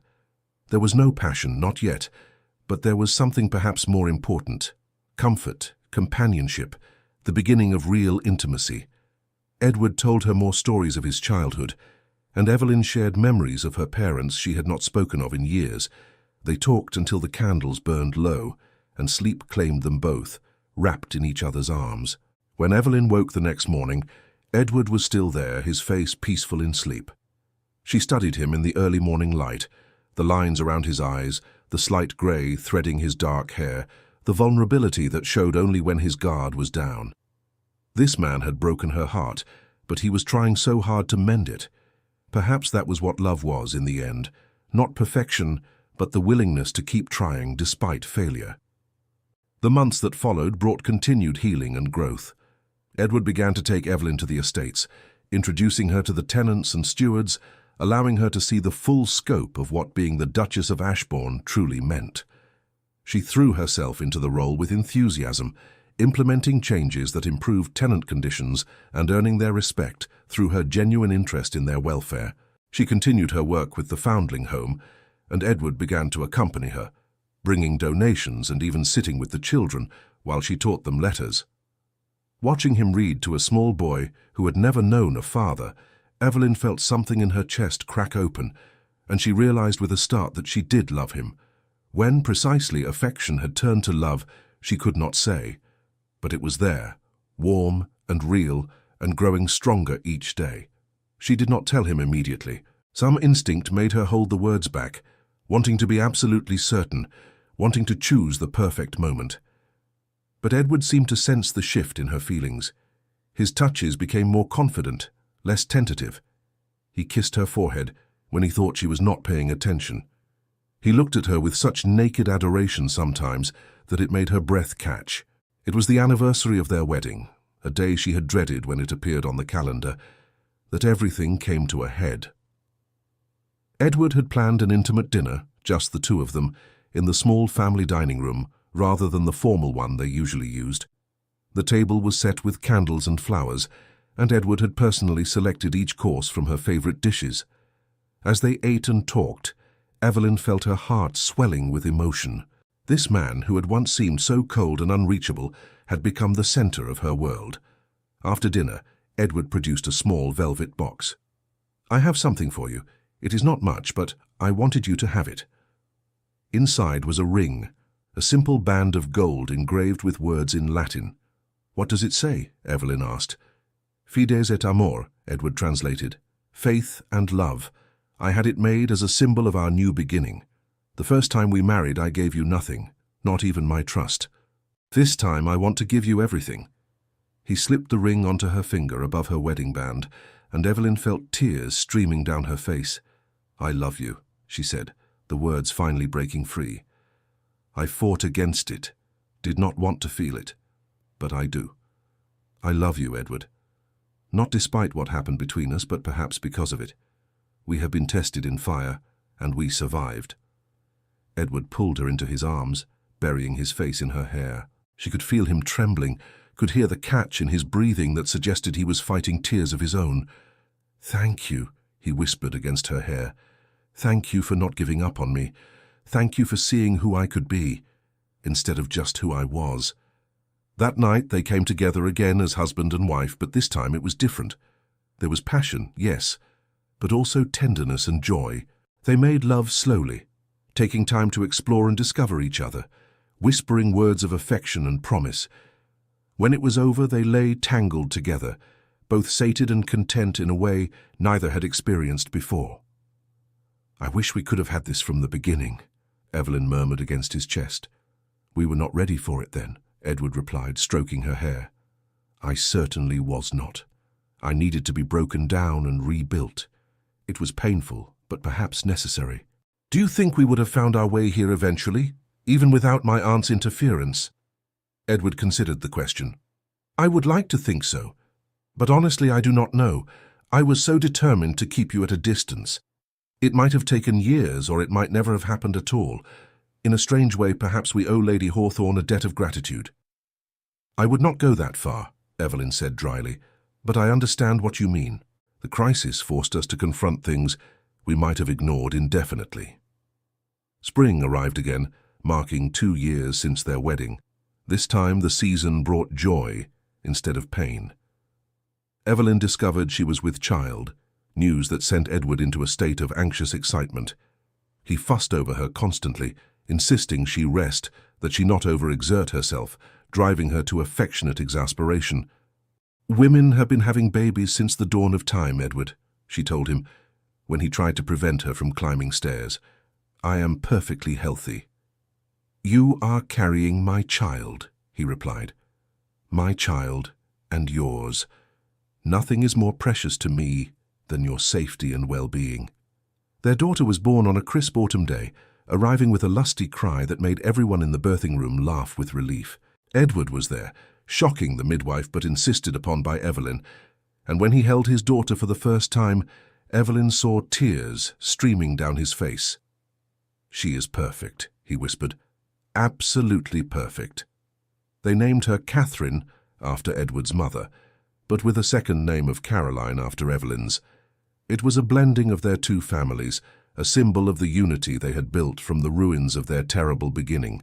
As Evelyn recovered from the birth, lying in her bed with Edward beside her and their daughter sleeping peacefully in her cradle, she reflected on the journey they had taken. From strangers bound by duty, to enemies separated by lies, to lovers united by choice. It had been a long and painful road. "Do you ever regret it?" Edward asked quietly, as though reading her thoughts. "Regret giving me another chance?" "Sometimes I regret the pain we both went through," Evelyn replied honestly. "But I do not regret where we ended up. We earned this happiness, Edward. We fought for it, both of us. That makes it more precious than if it had come easily. The years that followed were not without challenges. They argued sometimes, had disagreements about estate management or child-rearing or social obligations, but they had learned how to communicate, how to work through difficulties without letting them fester. The foundation of trust they had built was strong enough to weather the inevitable storms of marriage. They had 3 more children, 2 sons and another daughter. Edward was a devoted father, determined not to repeat his own father's mistakes. He spent hours with the children, reading to them, teaching them, showing them affection that had been denied him in his own childhood.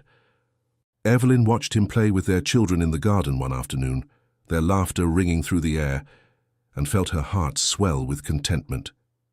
This was what she had dreamed of during those dark days of exile. Not just a husband, but a partner, a friend, a man who loved her and showed it every day through word and deed. The foundling home continued to thrive under her patronage, and Edward had become one of its most generous supporters. They had established a fund to help the children learn trades, giving them opportunities they would never have had otherwise. Several of the older children had written to thank her, their careful letters full of hope for futures that now seemed possible. One evening, many years after that first terrible year of their marriage, Evelyn sat in the library at Ashbourne House, now truly her home in every sense. She was reading a new novel that had been recommended by Mrs. Blackwell, a story of misunderstandings and eventual love between 2 people from different classes. The book was called Pride and Prejudice, and Evelyn found herself seeing parallels to her own life in its pages. Edward entered the library, settling into the chair beside hers with a contented sigh. "What are you reading?" "A novel by a Miss Austen. It is quite clever, actually. The heroine misjudges the hero terribly at first, thinks him proud and arrogant, while he thinks her beneath him. But through a series of events, they come to see each other's true characters and fall in love." "Sounds familiar," Edward said with a wry smile. "Though, in our case, I was the one who misjudged you." "You were proud and arrogant, though," Evelyn teased. "So the parallel holds." "I cannot argue with that." He reached over and took her hand, a gesture that had become natural over the years. "Have I told you today that I love you?" "Only 3 times. You are falling behind your usual count." "Then let me remedy that. I love you, Evelyn Thornton, Duchess of Ashbourne. I love you more than I did yesterday and less than I will tomorrow. I will love you until my last breath and beyond." Evelyn set her book aside and moved to sit on his lap, wrapping her arms around his neck. "And I love you, you foolish, wonderful man, even when you are being absurd and romantic." "Especially when I am being absurd and romantic," Edward corrected, pulling her close for a kiss. Later that night, as they lay together in the bed they now shared every night, Evelyn thought about the book she had been reading. The story had a happy ending. The lovers united after overcoming misunderstandings and social barriers. But it was fiction, a fantasy. Real life was messier, more complicated, more painful. Real love required work, required forgiveness, required the courage to be vulnerable even after being hurt.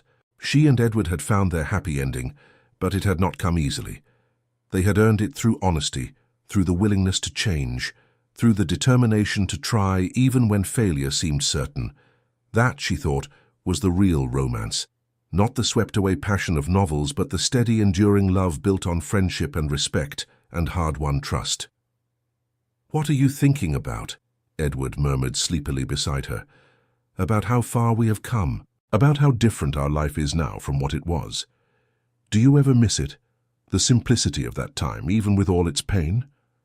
Evelyn considered the question seriously. "No, I do not miss the pain or the loneliness, but I am grateful for what it taught us. We would not appreciate what we have now if we had not suffered for it." "Wise words, my love." Edward pulled her closer, and Evelyn felt the familiar comfort of his presence, the security of knowing she was loved completely and without reservation. The following morning, Evelyn received an unexpected visitor. Count Blackwood called at Ashbourne House, his face grave with news.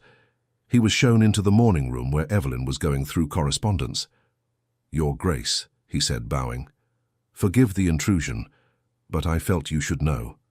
Lady Hawthorne has died." Evelyn set down her pen, feeling a complex mixture of emotions. How? A fever, apparently. She had been living in reduced circumstances in Yorkshire, as per the terms of your agreement. The local vicar wrote to inform any family. As far as I know, you are her only living relation.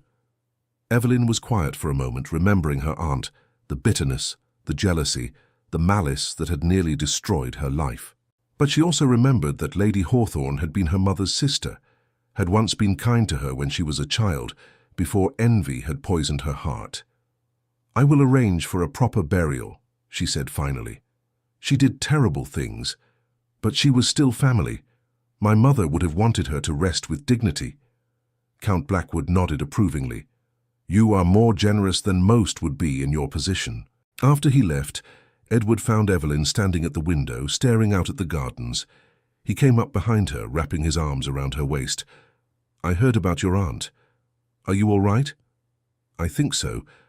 I feel sad, in a way.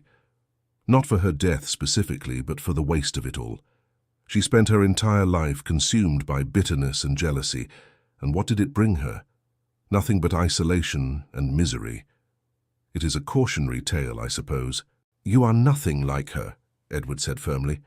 "You could have become bitter after what she did to you, after what I did to you. But instead, you chose forgiveness and growth.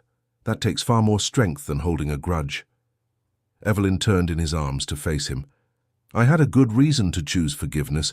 You proved yourself worthy of it. Not everyone gets that chance." "No," Edward agreed. "We were very lucky. In spite of everything, we found our way to each other." As spring turned to summer, Evelyn discovered she was with child again. Their youngest daughter, Margaret, was now 5, and they had thought their family complete. But this surprise was welcomed with joy by both parents and the older children. "Another baby," Catherine, their eldest at 14, said with delight.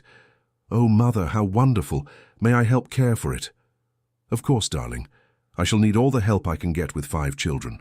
This pregnancy was more difficult than the previous ones, and the doctor ordered Evelyn to rest more than usual. She chafed at the restrictions, but Edward was adamant, practically carrying her to bed when she tried to do too much. "You will rest if I have to tie you to the bed," he threatened half seriously.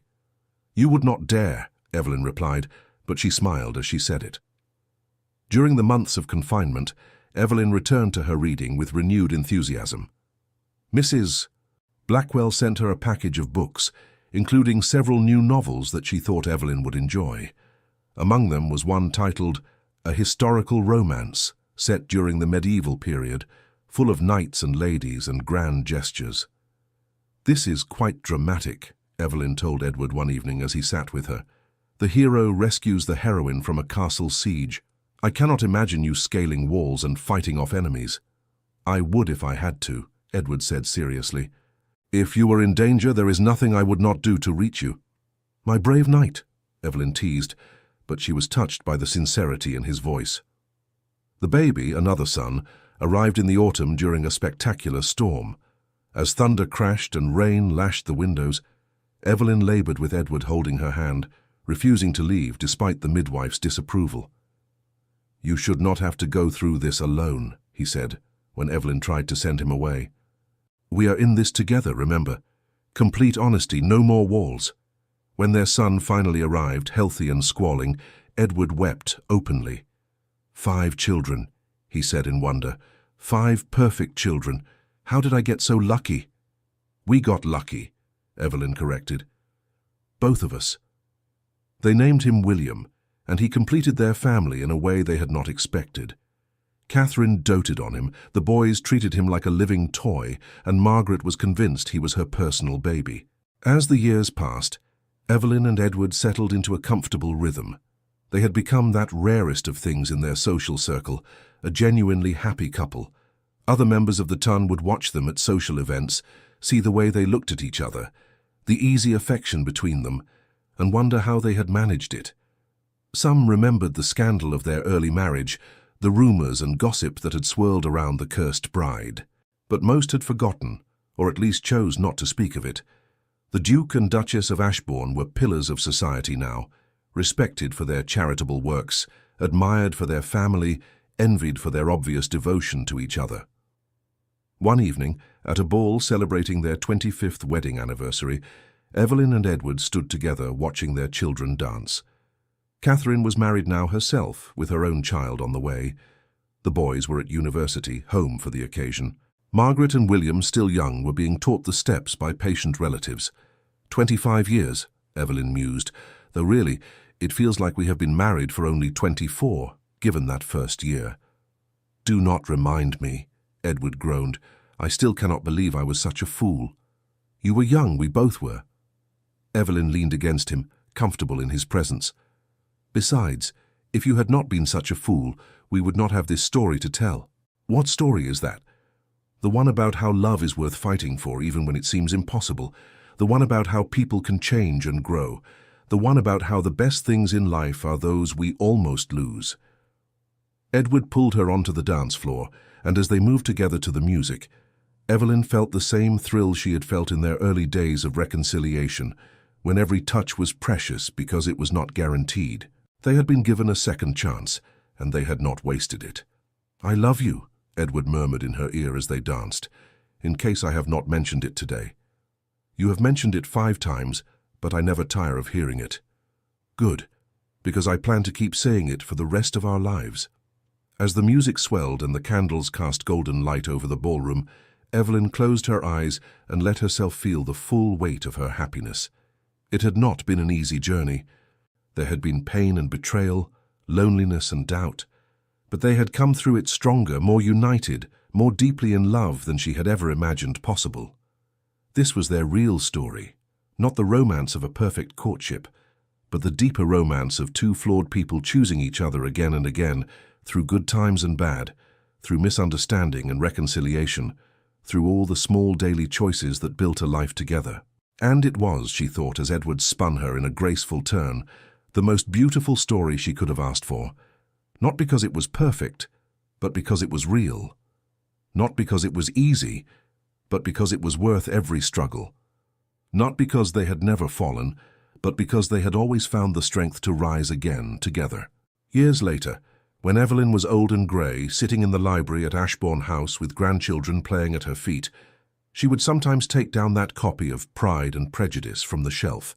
She would read it again, smiling at the romance of it, the neat resolution of all conflicts, the fairy tale quality of the ending.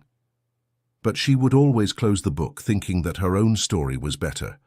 It was messier, more complicated, harder won. But it was hers and Edward's, and it was real in a way that no fiction could ever be. Edward would find her there sometimes, lost in thought with the book in her lap. He was older too now, his hair silver, his face lined with the marks of a life well lived. But his eyes, those grey eyes that had once held such pain and suspicion, were warm with love when they looked at her. "What are you thinking about?" he would ask, the same question he had asked 1,000 times over the years. And Evelyn would smile, take his hand and say, "About how lucky we are, about how close we came to losing everything, about how grateful I am that we found our way back to each other." "We did not find our way back," Edward would correct gently. "You fought your way back to me. You refused to give up even when I gave you every reason to. I owe everything I have to your courage."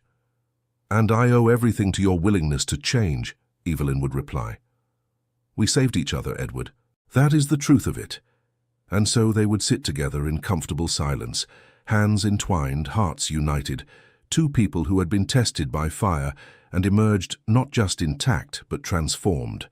Their love was not the passionate whirlwind of romance novels, but something deeper, steadier, more enduring.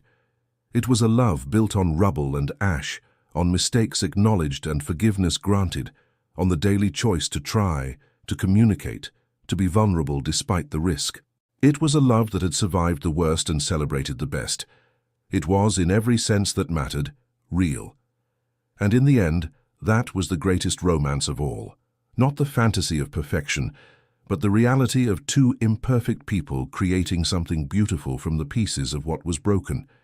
Not the easy path, but the one that led through darkness to light. Not love at first sight, but love earned through time and tested by trial. Their story became a legend of sorts in the family, passed down through generations. The tale of the Duke who almost lost his Duchess, and the Duchess who refused to be lost. The story of pride overcome and prejudice defeated, of walls torn down and hearts opened. A historical romance not of grand gestures and dramatic rescues, but of quiet courage and persistent hope. And every time the story was told, it ended the same way. With two old people still holding hands, still choosing each other, still grateful for the miracle of their second chance. Still, after all those years, very much in love. Because in the end, the greatest love stories are not those that begin with perfection, but those that find perfection in perseverance. Not those where love comes easily, but where love is chosen again and again in spite of difficulty. Not the romances that never face darkness, but those that create light in the darkness together. That was the romance of Edward and Evelyn, Duke and Duchess of Ashbourne.